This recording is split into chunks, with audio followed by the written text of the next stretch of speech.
please. We have invited two people in the studio. One of them is an advocate of the High Court, Eric Muriuki, and Ndongi Githuku is a human rights defender and award-winning actor and a resident of Kabete Constituency. Good morning, gentlemen. Morning to you all. Thank you. Karibuni sana to the hot seat of the Situation Room. Are you feeling well? Oh, yes. Very Thank you so good. much. Yeah. Very good. The hot seat is a bit cold. It's cold. Okay, don't worry. Don't worry. We're going to warm it up shortly. For example, Eric, do you know where Roy Sambu is? Yes, I do. You know where Roy Sambu is? Yes. But there's an Aga Khan University hospital center there in Roy Sambu. Where exactly? Ndu, tell him. It's called the Roy Sambu Specialty Care Center, and it is right on the Roy Sambu roundabout at Jewel Plaza. Can you see it? I'm sure you can see it. I think I've seen it. You can see it. Now, if you see it, then you can imagine that inside there's a lot of fantastic things happening when it comes to health. Because Aga Khan believes that you shouldn't have to travel very far from where you work or where you live to access medical care, right? So that's where the establishment of this care center came about.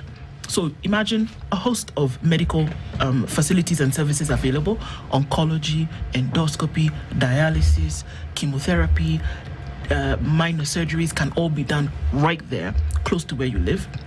All carried out by experts, from oncologists to gastroenterologists to surgeons and specialty medical care.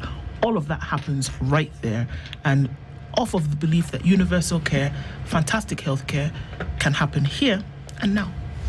Very good, Sergio. It's a good thing, isn't it? Sitting. Awesome. Mr. Eric Muriuki is feeling cold where he's seated. Why don't you give him a warm embrace with the day's proverb? Don't always trust in the present. There's always a future. So keep cool for the time being. Oh, wow. Tutakushughulikia karibuni. Thank you. Our proverbs for the whole of this week come from the island nation, the island republic of Sao Tome and Principe. It's actually a Central African country. We were debating about how does a Central African country have a beachfront. Well, No. How is a Central African country an island? yes, Yeah. exactly, precisely. Oh, we say it is located in the central part of Africa. Perhaps I could explain this by giving There is another where it example. is. Yeah. How exactly is a Seychelles an East African country? Yet it's Yes. an island. It's, It's the same question. How is Mauritius considered an East African country? Yes. And it is an island. It is for that same reason. Okay? Right. Now, what I'll tell you about the country, there are many things to say, but let me just say one thing, which because I found this particularly interesting. They have a currency. We have a shilling. You know what they have? No. Hint. It has the name that is almost the same as that of a very lethal snake. Cobra. This man went to school. Oh. The currency is not called Cobra, it's called Dobra. Dobra. It's all right. From a C to a D. Yeah, exactly. See, just one letter away and he was right there. I was going to say Mamba. I almost said Pafada. Okay, now for the proverb. Do not blame God for creating the tiger, but thank him for not giving it wings. Do not blame God for creating the tiger, but thank him For giving it wings. For not giving it For not Not giving it wings. Yes. You can imagine a flying tiger. Oh, yeah. What's your interpretation of that, Wakili? Well, my interpretation is no matter how bad the situation is, it could always be worse. So try to look on the brighter side. Oh. Yes. Because imagine a flying tiger. Yeah. You have nowhere to hide. Yeah. I think for me, it just brings the GNZ in my mind, the image. We have a tiger in the streets. That's the GNZ. It has got no wings, but this one is flying. Watch out for this one. Watch out for this one. This one, eh? This one. Somebody in the comments is wondering, kwani people of Sao Tome have rigiji? How do they come across a tiger I was just thinking about to that. put it in their proverb? I think it's stuff that's lost in translation, isn't it? That it could be a big cat that was being referred to, and the first person who translated it into English decided that it was a tiger. It could have been a lion. It could have been a leopard. But tiger just seems... There are tigers in Madeira, there can be tigers in Sao Tome. Yes. Okay? Yeah, this is Africa. This is Africa. Anything is possible. Yes, it is. I mean, if you talk about, there's a gentleman, well, there was this individual called Samson who killed a lion. Okay, now, where that person came from, they're not lions, man. I mean, now. Yes. But at that point in time, they were lions. They were lions. Big cats. But it was, but no, they're not tigers on this continent. No, they're not. We know Yes, that. so it's just That's what I'm saying. big It's cat. translation. Big cats. And the first person who brought English. They Yes. assumed a lot of things. It's a tiger. Tigers are big leopard. It's a tiger. I'm telling you. Decided. Dongi, Yes. are you a voter in Kabete Constituency? I am a voter. Did you participate in the last election? Yes, I did. Okay. I did as a voter and also as a candidate of the seat of MCA. All right. Independent candidate. Okay. Now, something is happening in Kabete. Just tell us what this is. Wow. Yeah, Kabete is just in the suburbs of Nairobi. We have registered voters. The number is 98,000. What we have is that we've had very good MPs in the past, members of National Assembly in the past. I'll just mention Muite, a human rights defender. I was going to say Freedom. Baba Yao. But okay. We also are very interesting people in Kabete because from Muite to Ababa Yao to Waitito is also interesting. So what we have done is that after we got Baba Yao, and also, he used Kabete as a stepping stone to become the governor of Kiambu. It is in Kabete that we actually said something is wrong. Yes, we hosted you, we elected you, and now you're the governor, and now the people of Kiambu are saying, Okoa Kiambu. And so we Okoa the Kiambu. We took signatures, we collected signatures to get rid of Baba Yao. So what is happening in Kabete right now is that we are quite dissatisfied with the member of National Assembly for Kabete, Mr. James Githua Kamau. And he has added another name, Wamashukuru, him of the schools. And so what we have done is that we have started an initiative to recall the member of parliament for Kabete. And we are doing it legally. We are following the constitution. And we are very safe, feeling that our constitution is one of the best. And it is helping us recall and take power, by saying we have had enough of you. So what are you doing? Well, we have started the process of the recall process. And on the 24th was it June of... Last month? Yes. June. We occupied, the Gen Z asked us, on that Monday, let's occupy constituency offices. So in Kabete, we occupied the members' office in Wangige, and we were peaceful. We carried packets of unga. They were quite symbolic because we say that one of the grounds that we are recalling this guy on is bribery. He has been bribing our mothers, our grandmothers, people, poor people with unga. So we took back unga to him, and we say that sasa hatuna deni. In Gikuyu we said leo totire dhire, kwisha tumemaliza. So there's no way you can come back to us and tell us, si unakumbuka niliwapatia unga. So we have taken the unga back to him. Donge, can I ask you, what was he allegedly, according to you, bribing people for? He has been bribing people for loyalty. He has been bribing people so that we don't ask him questions. So that instead of solving problems, he comes with unga, which some people need, for sure. Okay. We know that maisha iko juu. So that is one of the things we are saying, that we do not want to be bribed again. Okay, so I'm just going to hold on to that for a minute. Okay. So essentially what we are saying here is that Member of Parliament said he was going to do certain things, or under his ambit as Member of Parliament was responsible for making certain things happen, or to even keep a campaign promise. For example, I'm going to erect a school here, I'm going to complete a dormitory here, I'm going to, give my push to make sure a road here is completed, etc. Yeah. So in the absence of that being done, essentially unga, which is food every day, Food, yeah. is being given to people so that you don't make too much noise. Yes, and keep exactly. quiet. Yeah? Yes, Is that what you're exactly. saying? That is the point. And so we are saying we are beyond that. We have a constitution. We are dignified people.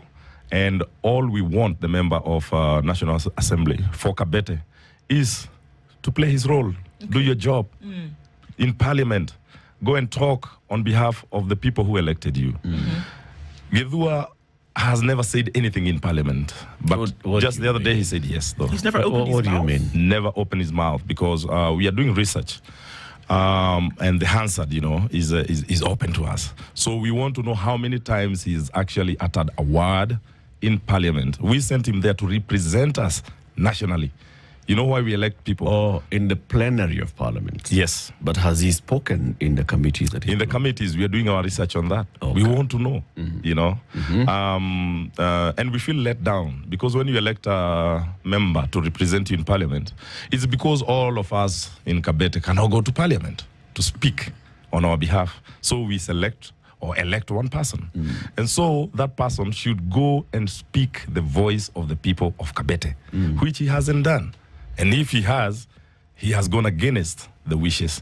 We asked him to say no. He said yes. We wrote him emails. We wrote him SMSs. We wrote him WhatsApp messages saying that you have to vote no. But he actually went against the people of Kabete. Okay. Wakili, come in here. Yes. What does the Constitution say? What does the law say on recalling a member of parliament? Thank you very much. The right of recall is covered under Article 104 of the Constitution of Kenya. And note that it is a right, even though it is not in the Bill of Rights, which is Chapter 4, Chapter 5 of the Constitution.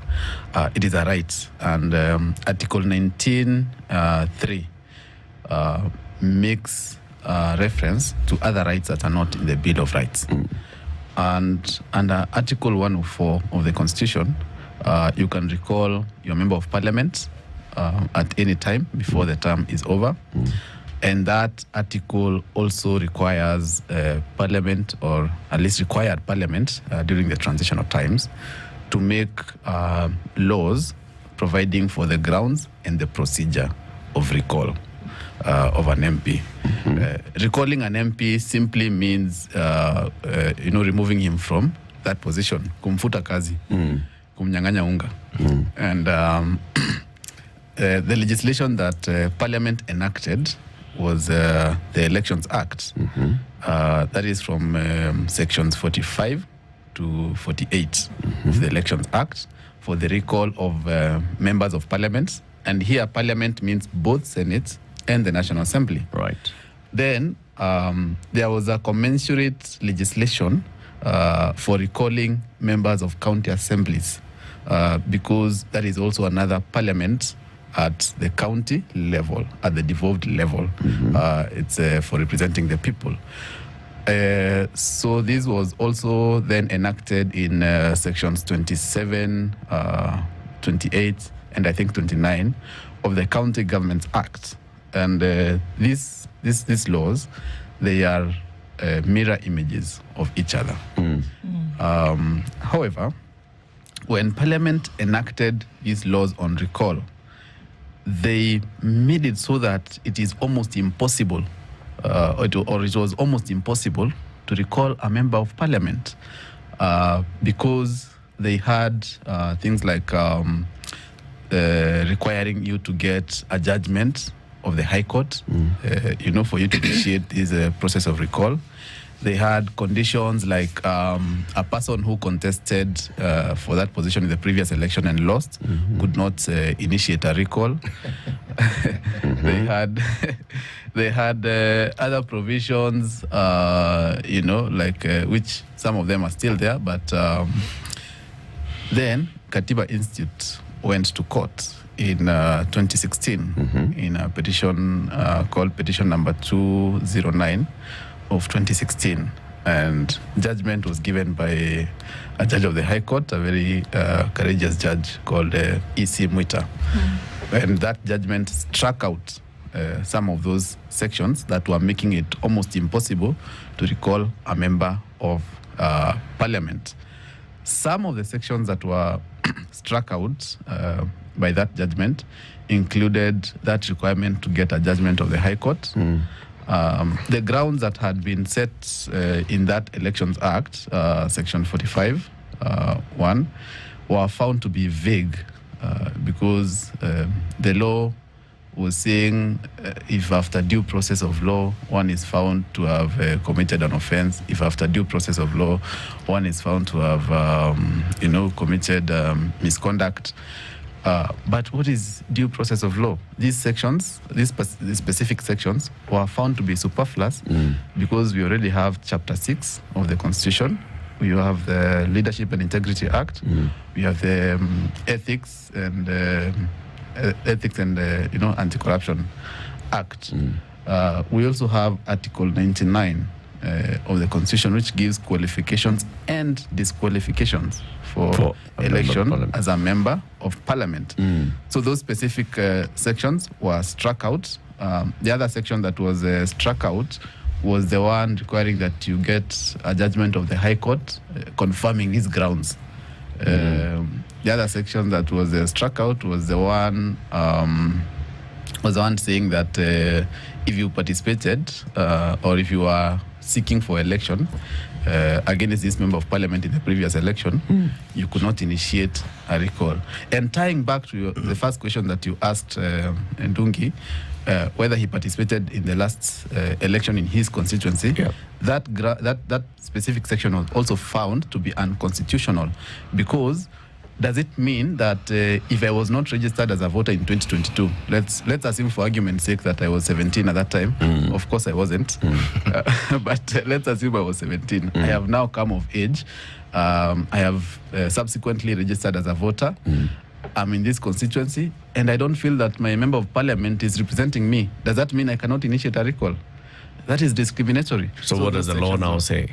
So now, do I need to be a voter registered in a constituency to initiate? Yes, thank you. Participate. So what happened is when this judgment came, you see, judges do not per se legislate, they do not make law. They will pronounce that this section is unconstitutional, this section is unconstitutional, this section is unconstitutional. And then it will be up to the legislative arm to now align those laws with the Constitution, right, or to make good law.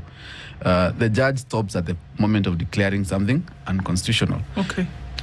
Parliament went ahead and amended the County Governments Act on recall of MCAs, but they did not amend the Elections Act on their recall. Oh, this is a big surprise, don't you think? So as we stand right now, yes, everything that was in the law before Katiba Institute went to court is still in the law.